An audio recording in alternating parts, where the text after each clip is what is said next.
I'm here with Dr. Gerry Bedore. Let's just jump right into things.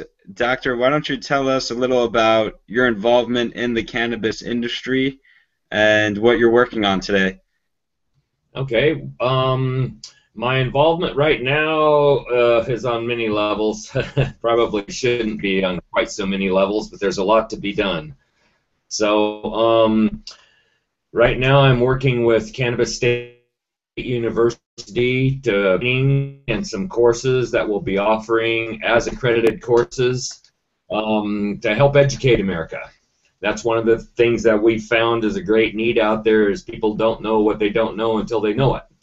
So we're putting Absolutely. together cannabis career tracks for those that want to get into growing, or those that want to get into extractions, or those that want to get into cannabinoid therapies or the health sciences aspects of the industry, or the hemp aspects of the industry and everything that goes with that.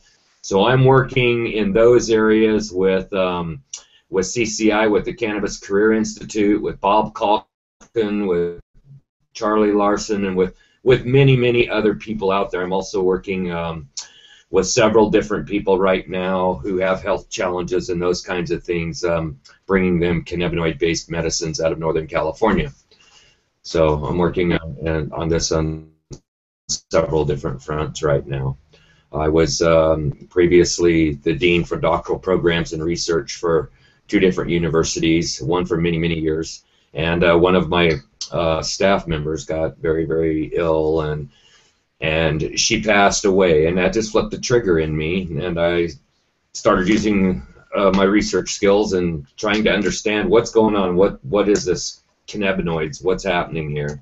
And so I've spent thousands of hours in the existing research and in talking with people and attending conferences and just engaging in the community to understand and learn what this is really all about.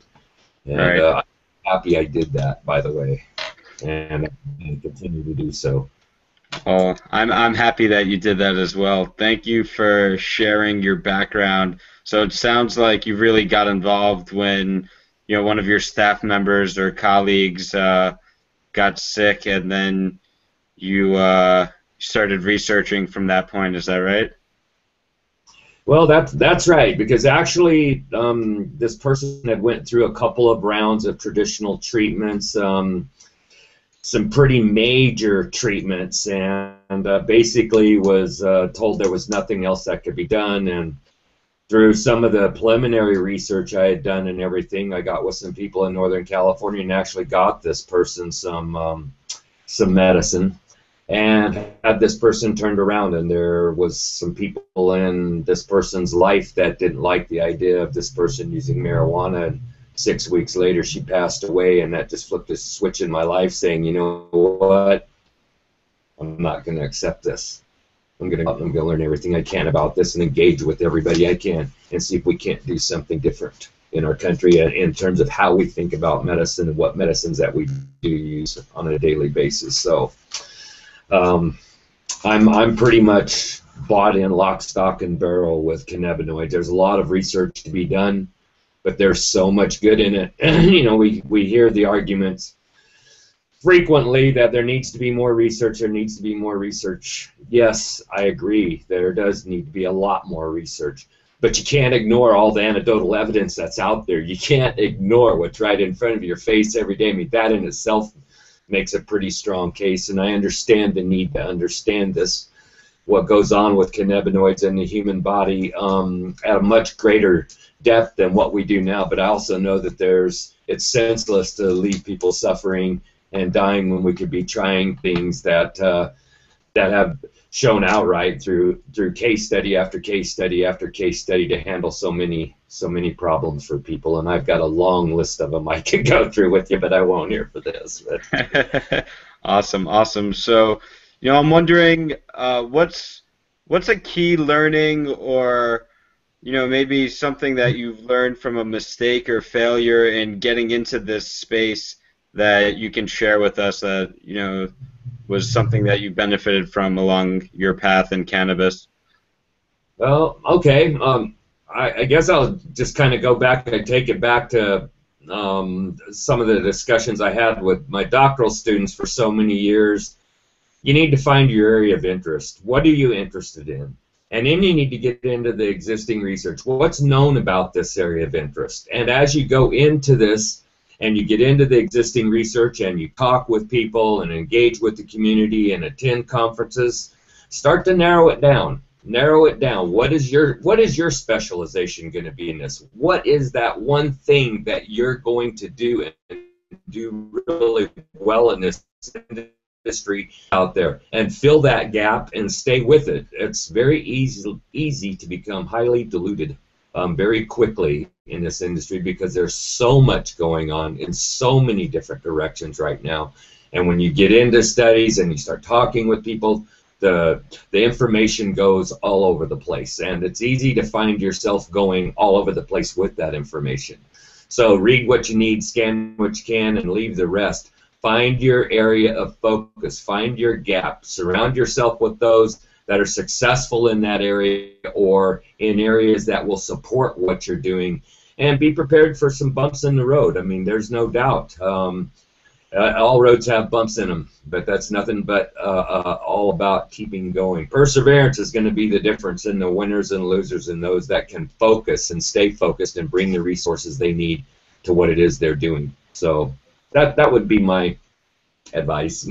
Yeah, no, that's wonderful. I think that you touched on a lot of really, really valuable points there as far as, finding your area of interest, focusing in, doing the research, and then staying focused, not getting distracted, and of course, being tough and persevering and sticking with it because, there will be bumps in the road for sure. I'm wondering, what are you most excited about for the cannabis industry in 2015? Without sounding too cliche, the opportunity for healing America and so much of the world. The jobs, the medicine, the building materials, a chance to clean up our environment. People are starting to hear the message. There's enough of us out there now that we can move towards getting a critical mass educated in this country. I mean, again, we don't know what we don't know until we know it. The prohibitionists and the last 77, 78 years, those that were engaged in making the case against cannabis hemp did a really good job. A really good job. I mean, they have sewn up so many people's minds. I mean, first thing they think is this is the devil's workshop or this is the devil's weed or whatever it is. Then they don't know the first thing about it. They don't even realize their grandmother, their great-grandmother probably made clothes with this stuff, made medicine with this stuff. That machinery and automobiles ran on this stuff. So it's a chance for us to heal and a chance to fill all of these empty buildings in rural America and even in cities with businesses. With business that are making all kinds of things. I was talking with a person, just an example, Charlie Larson, who was the president with the Global Hemp Association. He spent the last year over in Africa building hempcrete homes.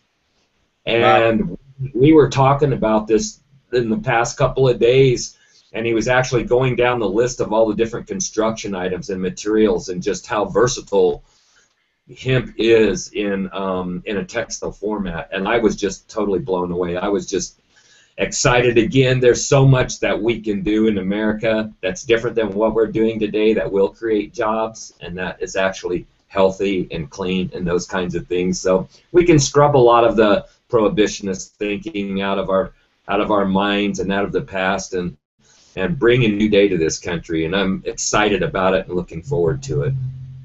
Absolutely, that was really beautifully said. I'm wondering, on the flip side of things, what are you most concerned about for the cannabis industry? The lack of education. The lack of education that people just don't know. That's my big, and I hate to be so general as to say anyone, but anyone that really gets into this and really understands it, if they read Jack Herrera's works, if they go in and look at the current research, any of it, and you can find lots of it all over the internet. This is very easy to find if they'll just inform themselves before they make a decision about this. we can overcome so much at the polls. This November, next November, these are huge moments in this industry, and we've got a lot of work to do. So I guess my biggest concern and my biggest fear is that we get enough people educated so that they really understand what they're voting for when they go to those polls. And that's something all of us have to own in this industry. It's really something that is just, it's paramount. It's at the top of the list. If we can't get this done, we can't get anywhere. So that's where I'm at with this. Yeah, I couldn't agree with you more. And I'm sorry to say that my home of New York is pretty far behind the curve as far as actually taking action. Now, a lot of people support cannabis and maybe they're educated about it, but as far as going to the polls and making your voice heard and even knowing what the law has written in it, because a lot of people assume that, oh, it's going to look like California or look like Colorado, but in reality, every law is vastly, vastly different state by state. So I totally agree that education and then action are key, especially, with these next few elections coming up. I so agree with you, and I would like to make a little plug for Senator Savino here, and supporting her efforts and what she's doing in New York. To be sure, those with PTSD, those whose oncologists have told them to go home, there's nothing more that can be done for them. Those that have been suffering with shingles for years, ADHD, and on and on and on and on. When those people contact me wanting medicines out of Northern California and those kinds of things, they don't have any issues with all of that stuff. Mm-hmm. They want medicine. They want relief. They want healing. They want some help. And I challenge people, take this serious. Get into it seriously. Understand it and learn it, and you'll find out. You don't have to walk around buzzed out all day long for cannabis to be meaningful in your life. Some people may need to for whatever reason. I'm just saying for those out there that have that are quite content with their sanity and their sobriety and their health and all things are good. That's not everybody, and that's not everybody's lives and not what everybody's gone through. And it would behoove all of us to take a little bit of time to try to have some compassion and some concern and to really learn about things before we start speaking against it. There's great hope for New York, and good things are going to happen, as in Florida and so many other places. I'm very excited, and I'm very excited to be in New York. I'm going to be in New York June 17th through 19th through the big ICA event there. And speaking. Oh, wonderful! Forward to coming to New York. Yeah, I should see you out there. But so you touched on this a little bit, but I'm curious, in your opinion, what can the people who love cannabis, who represent this culture, do to better serve the movement to end prohibition? Educate those that don't. Take the time. Do a town hall meeting. Find a place in your community and put up some posters or run some ads or put something out on Craigslist or somewhere to get the word out and educate these people. Talk to them about it. Have these discussions. We can do this thing, and we're doing it through CCI and Cannabis State University. I do it everywhere I go when I have the opportunity. I don't mind sitting with people at all and talking about this. I really, really think, and I know this has been put out by many people in many ways and many times, but a good place to start is with Jack's book, The Emperor Wears No Clothes. That was a huge piece of work.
Is, and we're spending so much money sending it to other countries in the world where this has been accepted and a part of everyday life for millennia.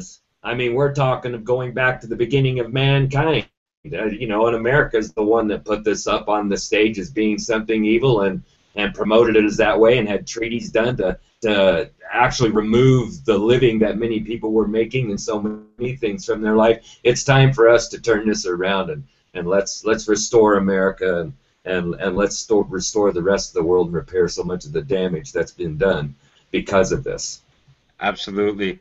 What do you wish that people outside of cannabis culture, those completely unfamiliar with, some of what we discussed, what do you wish they knew about cannabis?